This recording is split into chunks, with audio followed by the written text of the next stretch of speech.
आपको बता दें कि आज राष्ट्रीय युवा दिवस है। आज प्रधानमंत्री नरेंद्र मोदी विकसित भारत यंग लीडर्स डायलॉग के समापन सत्र में शामिल होंगे। इस मौके पर प्रधानमंत्री देश भर के लगभग 3000 युवाओं के साथ अंतर्राष्ट्रीय प्रवासी समुदाय का प्रतिनिधित्व करने वाले प्रतिनिधियों से बातचीत करेंगे। कार्यक्रम के दौरान प्रधानमंत्री नरेंद्र मोदी विकसित भारत यंग लीडर्स डायलॉग 2026 से संबंधित निबंध संकलन भी जारी करेंगे। भारत के युवाओं और राष्ट्रीय नेतृत्व के बीच बातचीत को आसान बनाने के लिए इस डायलॉग की शुरुआत की गई है।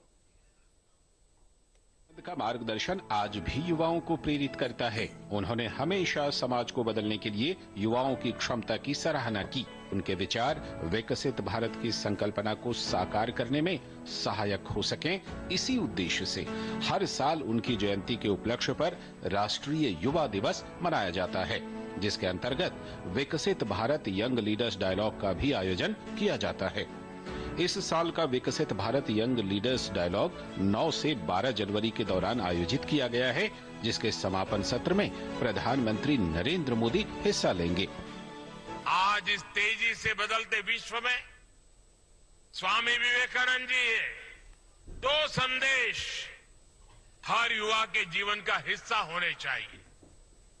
ये 2 संदेश हैं, इंस्टीट्यूशंस और इनोवेशन। इंस्टीट्यूशन तब बनता है जब हम अपने विचार को विस्तार देते हैं, टीम स्पिरिट से काम करते हैं।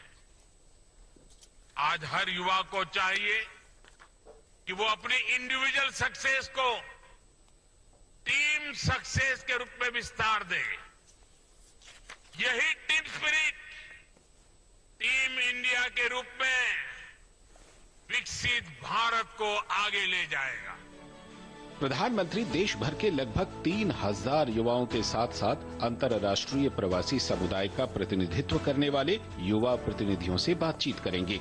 चुने हुए प्रतिभागी 10 अलग अलग विषयों पर प्रधानमंत्री के सामने अपनी अंतिम प्रस्तुतियां देंगे, जिसमें वे राष्ट्रीय महत्व के मुख्य क्षेत्रों के संबंध में युवाओं के दृष्टिकोणों और कार्यान्वित किए जाने योग्य विचारों को साझा करेंगे। कार्यक्रम के दौरान प्रधानमंत्री विकसित भारत यंग लीडर्स डायलॉग से संबंधित निबंध संकलन जारी करेंगे। इस संकलन में युवा प्रतिभागियों द्वारा भारत की विकास संबंधी प्राथमिकताओं और राष्ट्र निर्माण के दीर्घकालिक लक्ष्यों पर लिखे गए चुने हुए निबंध शामिल होंगे। विकसित भारत यंग लीडर्स डायलॉग में देश भर से 50 लाख से भी अधिक युवाओं ने अलग अलग स्तर पर हिस्सा लिया है। राष्ट्रीय स्तर के चैंपियनशिप में शामिल होने वाले युवा नेताओं को एक कठिन और योग्यता आधारित 3 चरणों वाली चयन प्रक्रिया के जरिए चुना गया है। इस चयन प्रक्रिया में देश भर में आयोजित डिजिटल क्विज, एक निबंध प्रतियोगिता और राज्य स्तरीय विजन संबंधी प्रस्तुतियां शामिल हैं।